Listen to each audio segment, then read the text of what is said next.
اس کہانی کا عنوان ہے کالے کوٹ والا فرشتہ۔ رات کا پہر تھا اور لاہور کی سڑکیں بارش میں بھیگی ہوئی تھیں۔ ہوا میں ایک عجیب سی خاموشی تھی، مگر ایک رکشہ پورے زور سے میو ہاسپٹل کی طرف بھاگ رہا تھا۔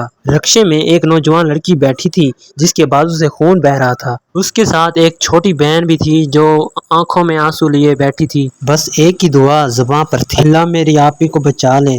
ہسپتال پہنچتے ہی امید تھی کہ مدد ملے گی، مگر ایمرجنسی میں کہہ دیا گیا پہلے پیسے دو پھر علاج ہوگا۔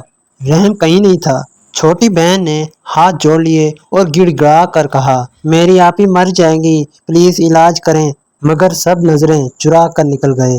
اچانک ایک شخص نمودار ہوا، کالا کوٹ اور سفید قمیض پہنے ہوئے، جیسے خاموشی میں روشنی آ گئی ہو۔ اس نے پیار سے پوچھا، بیٹا کیا ہوا؟ چھوٹی نے روتے ہوئے ساری کہانی بیان کر دی۔ اس نے فوراً جیب سے بٹوا نکالا، پیسے نکالے اور کاؤنٹر پر جا کر کہا، فوراً علاج شروع کرو، بل میرے نام لکھو۔ ڈاکٹر ہکا بکا ہو کر رہ گئے۔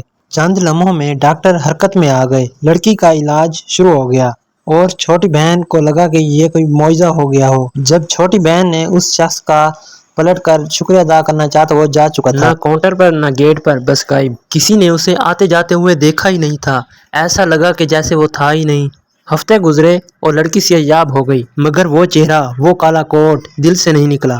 ایک دن چھوٹی بہن کسی کام سے لاہور ہائی کورٹ گئی۔ لابی میں ایک تصویر لگی ہوئی تھی، جیسے وقت تھم گیا ہو۔ وہی شخص، وہی چہرہ، وہی کالا کوٹ۔ دل زور زور سے دھڑکنے لگا۔ پوچھنے پر جواب ملا، یہ بدر منیر صاحب تھے، لاہور کے مشہور وکیل، لیکن 3 سال پہلے ایک حادثے میں یہ انتقال کر گئے تھے۔